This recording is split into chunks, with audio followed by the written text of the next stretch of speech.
In the annals of history, few names evoke such awe and curiosity as that of Harald the Fearsome. After a decisive battle on the 17th day, Harald appeared before his people not merely as a triumphant victor, but as a man who had undergone a profound transformation. Legends tell that amidst the fray, as a thick fog enveloped the battlefield, he vanished, armed only with his trusty axe and a heart full of despair. It was there, at the boundary between the world of the living and the realm of the dead, that he met Hel, the goddess of death, seated on a throne where beauty and destruction intertwined. The pact, sealed in that moment, was forged with blood and vows no mortal would dare utter. In exchange for the power to unite the scattered lands under his dominion, Harald had to offer the goddess something priceless, not merely the souls of fallen warriors, but a far more significant sacrifice. Every decade, the firstborn of his lineage was to present themselves at a portal where the veil between worlds was thinnest and pledge fealty to Hel. This agreement was meant to ensure the immortality of his name, but also to lay upon his family the burden of a curse that would haunt them for generations to come. When Harald returned, it became evident that he was more than just a man. His strength seemed boundless, his gaze radiated the icy light of the underworld, and his presence silenced even the most fearless. He united warring clans, skillfully blending diplomacy with terror, and built a kingdom that seemed unbreakable. Yet, within the walls of his castle, amidst lavish feasts and military strategies, Harald's family lived in the shadow of the grim pact. His children, Bjorn the Fearless and Ingrid the Wise, carried the heavy knowledge that one of them was destined to be the goddess's next tribute. While Bjorn diligently trained, preparing to face any enemy threatening the kingdom, Ingrid delved into ancient texts, desperately seeking a way to break the vicious cycle without tarnishing her family's honor. Their relationship was complex and multifaceted. Harald loved them both immensely, but his drive to strengthen the kingdom created a chasm between them. He saw in Bjorn a reflection of his own strength, but feared the young man would inherit more than just his axe. Ingrid, with her sharp mind and independence, dared to contradict him on matters few others would. However, the family's fate was inextricably linked to the vow given to the goddess, and deep down, Harald understood that his glory came at a price no one might be willing to pay. Harald the Fearsome's kingdom became a place where brute force and cunning went hand in hand. At the heart of his capital, nestled on the shores of a fjord surrounded by majestic icy mountains, stood a massive timber hall named Valstern, where crucial decisions were made, alliances forged, and captivating tales passed down. Life in the kingdom was harsh and demanding, yet it was filled with a unique energy. From dawn, the clang of smithies echoed as blacksmiths forged weapons and tools. Women, as strong and resilient as the men, managed the markets and coordinated the harvests. Everyone played their part, for Harald believed that a strong kingdom arose from the contribution of each of its citizens. Customs and traditions, rooted in deep antiquity, took on a somber hue due to Harald's pact with Hel. Festivals, despite their vibrancy and grandeur, always included a moment of reverence for the goddess of death, symbolized by offerings left at the ocean's edge. Children from a young age were taught to respect spirits and never to break their vows, a precept Harald preached with particular fervor. At the same time, tales of the kings and his warriors' great deeds were sung by skalds in every corner of the kingdom, fostering pride and loyalty to the ruler. However, the kingdom's prosperity demanded constant vigilance. Patrols were regularly dispatched to guard the borders, and the ports were never idle, receiving merchant and war vessels. The kingdom was a peculiar blend of peaceful coexistence and constant tension. Even in the most remote villages, daily life revolved around preparedness and survival. Peasants worked the fields, but always kept one hand on the plow and the other on their sword hilt. A saying circulated among the people: under Harald's axe, peace is sharp, but expect no rest. Bjorn, Harald's eldest son, was the embodiment of strength and an indomitable spirit. From childhood, he displayed extraordinary aptitude for war, mastering the sword before he learned to write runes. His training was rigorous and grueling, often under Harald's own guidance, who saw in his son an extension of his own glory. Bjorn was the pride of the kingdom, tall, stately, with eyes that gleamed like ice in the sun. But beneath his bravery lay a burden few knew of. He understood that, as the eldest son, he was destined to fulfill his father's pact with Hel, and this made him question whether his destiny truly belonged to him. Despite this, he was universally admired for his devotion to the people and his leadership, always at the forefront of the patrols. He became an unyielding bulwark, protecting the kingdom from its enemies. Ingrid, the younger daughter, presented a striking contrast to her brother. Intelligent and contemplative, she preferred ancient texts to weaponry. From an early age, Ingrid displayed an insatiable thirst for knowledge and was fascinated by the world's mysteries and the pact that had left its mark on her family. While Bjorn trained on the battlefields, Ingrid spent long hours in a makeshift library, studying scrolls and conversing with the wise men who visited the kingdom. Her mind was sharp, and her defiant spirit often led to disagreements with Harald. She believed that fate could be altered and dedicated herself to finding a way to free her family from the cursed pact. Despite this, Ingrid was also considered the soul of the people, capable of inspiring them with words as potent as any sword.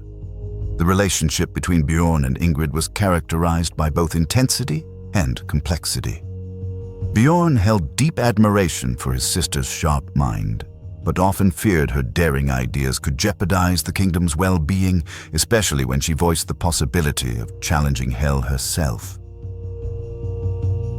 Ingrid, in turn, saw immense strength and power in her brother, yet she was troubled by his passive acceptance of his destiny, his unwillingness to question it.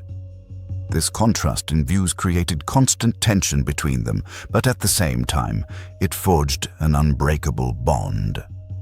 In their most difficult moments, they knew they could rely only on each other, and this bond was destined to play a crucial role when fate brought them face to face with the ancient family pact. One day, during his solitary wanderings, Harald found himself in a harsh region atop an icy mountain where raging blizzards seemed to test even a king as mighty as himself. It was there, in a realm of snow and biting wind, that an ancient shaman awaited him, whose hair and skin were as white as snow. Harald, having heard tales of the shaman's wisdom, understood that this encounter would be special. The need for the shaman's counsel was driven by the pact with Hel growing increasingly burdensome, and his yearning to understand the true terms of this agreement gave him no peace. The shaman, radiating serenity and whose gaze mirrored the mysteries of eternity, received Harald without haste. In complete silence, he led the king to a circle of stones where a fire quietly crackled, contrasting with the icy wilderness around them. The shaman's words, slow and deliberate, began to dispel the fog in Harald's mind. The blood pact is not a curse, but a choice that echoes through generations, the shaman uttered, his deep voice resonating across the mountain.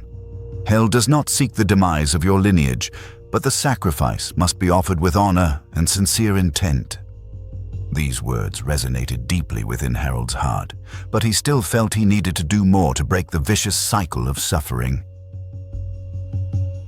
Sensing the king's doubts and unease, the shaman suggested making an offering to Hel, but not a mere material offering, as many did. Offer something that stands above gold and silver, he advised. Bring a sacrifice from a pure heart. Give the goddess of death what is most precious to you, what symbolizes your devotion to your people and to truth. Harald, though apprehensive, understood he could not return empty-handed. He accepted the shaman's challenge, promising that the next offering would be a sacrifice of spirit, not merely of flesh. What this meant remained a mystery, but Harald was prepared to uncover the truth at any cost. The sky clouded over with ominous storm clouds, as if even the gods foresaw the impending events. A thick fog began to gather on the horizon, and an oppressive atmosphere portended something unusual. Harald, accustomed to listening to the winds and noticing the slightest signs of nature, felt troubling changes in his kingdom. The villagers, usually steadfast and unwavering, began to show unease, as if sensing an imminent calamity. This was the sign the king feared, and he knew there was no more time for contemplation. An unknown fleet appeared at the edge of the fjord, but these were not ordinary invading warriors come to fight for plunder. This army was different. Instead of arrows and war drums, their invasion was accompanied by a more subtle strategy. The fleet's ships were adorned with strange symbols, unknown even to the most seasoned skalds, and moved with uncanny precision, as if obeying supernatural coordination. It seemed a storm followed the fleet, as if the very sea was under its control. Bjorn was the first to spot the approaching fleet, while on one of the watchtowers. His keen eye immediately identified the strange ships nearing the shore. He quickly descended to the heart of the kingdom and found his father, Harald, in his chambers, hunched over an unfurled map. "Something is wrong," Bjorn said, his voice taut yet calm. Harald looked towards the horizon, sensing the unknown's energy. "Prepare yourselves. This is no ordinary invasion. They have not come to fight. They have come to test us." News of the approaching fleet quickly spread throughout the kingdom. Ingrid, ever curious and meticulous, sought to understand what was happening, but even her brilliant mind could not ignore the mystical element hovering over the events. It seemed the attack was not only physical, but harbored something far deeper. Harald, possessing both wisdom and cunning, began to prepare the kingdom for a psychological and strategic battle, understanding that the true struggle would unfold on the unseen battlegrounds between life and death within the very pact that bound his lineage to hell. Tension in Harald's kingdom reached its peak. The usually bustling city fell silent, its inhabitants bracing for the approaching threat. The invaders, with their strange ships and mysterious symbols, surrounded the city, taking no action. They seemed to merely observe, awaiting the opportune moment. The scent of salt in the air mingled with a sense of imminent peril. Harald's warriors stood on the walls, vigilantly awaiting any movement, but the battle never began. Everything unfolding seemed more a psychological game than a physical confrontation. In that moment of universal silence, as the city held its breath in anticipation, a resounding challenge echoed across the battlefield. "Harald the Fearsome, where is this king whose name strikes fear into hearts?"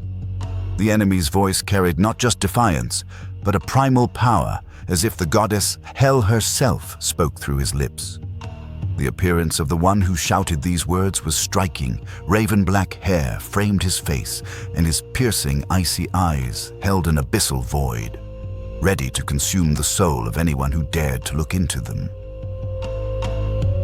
He was a leader whose presence instilled dread, making even the bravest warriors tremble. In his stronghold, Harald heard this challenge, taking it as a personal affront, but something within told him that the coming battle would be unlike any before. He glanced at Bjorn and Ingrid, whose faces showed extreme tension, then rose with the composure known only to those who have weathered many life storms. "He seeks parley.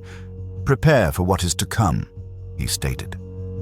Harald understood that this was not merely a verbal skirmish, but an opportunity to discern the invaders' true intentions.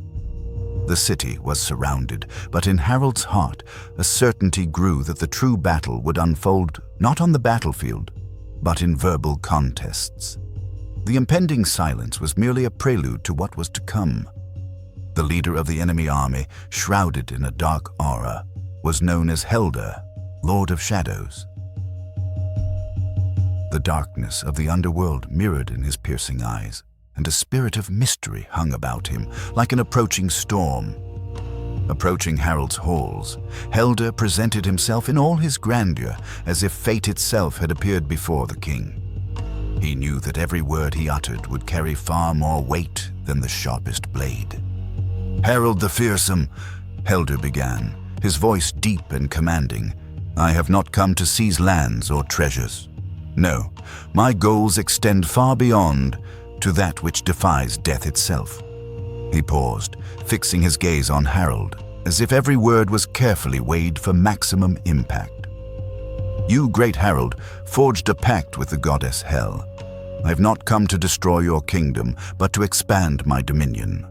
Death, in its purest form, demands more power, more followers, and this is what I intend to acquire. Your lineage, by its direct connection to Hel, is the key to achieving my objective." Helder stepped forward, as if the darkness surrounding him had materialized. "You must know that there are forces beyond death that can be wielded. I, Helder, seek to master these forces, and you, Harald, are the door I intend to open to achieve my dominion. But remember, any resistance from you will be directed not only against me, but against the very forces governing the afterlife." A smile that did not reach his eyes appeared on his face. "So, choose, will you become part of my empire, or will you be remembered as the last obstacle on the path to all-consuming darkness?" Harald the Fearsome fell silent for a moment. His face remained unperturbed as always, but his eyes held the wisdom of a man who had faced destiny many times. He understood that this conflict would not be resolved with a sword, but would require a sharp mind and a strong spirit. A word, uttered with precision, could be the key to what lay ahead. He calmly addressed Helder, his voice even and steady like a mountain wind. "You speak of death as a simple game, Helder, but I am not so naive as to believe in the generosity of your offer. Death to me is not a trophy, but a duty, a sacrifice to be offered only in the name of honor. If you hope to use my lineage to gain power, know that you will find no ally in me. Your intentions are clear, but I am the guardian of my lineage and of forces you underestimate. You are destined to be no more than an echo in the shadows." Harald took a step back, without breaking eye contact with the invader. "Now leave my kingdom, or your presence will be undone not by war, but by the very nature of the laws governing this world." Tension hung in the air, and Harald's daughter, Ingrid, watched intently. Thanks to her sharp mind and deep study of the forces beyond life, she possessed a profound understanding of the ancient world's mysteries. She knew that death was not something to be defied with brute force, but something that demands wisdom and understanding. With an unperturbed demeanor, Ingrid stepped forward, her words filled with quiet confidence. "You, Helder, believe you can control the forces you manipulate through your ignorance. But I know the ancient truths. The dead are not playthings for those who crave power without understanding. Your pursuit of an alliance with Hel is futile. She is not an entity to be controlled. You came to us, seeking what cannot be possessed, what humans can never comprehend, the true essence of what lies beyond death." Ingrid made a subtle movement with her hands, and an ethereal energy began to emanate from her body. "I banish you now, Helder, and may the currents of Hel return you to who you truly are, a being who does not comprehend what you challenge." With these words, a beam of light, cold and piercing, enveloped Helder, forcing him to retreat. Ingrid had used her knowledge of ancient rituals to summon a protective force, a barrier that repelled him without causing harm. Helder, disoriented, realized his power was receding before the pure wisdom of Harald's daughter.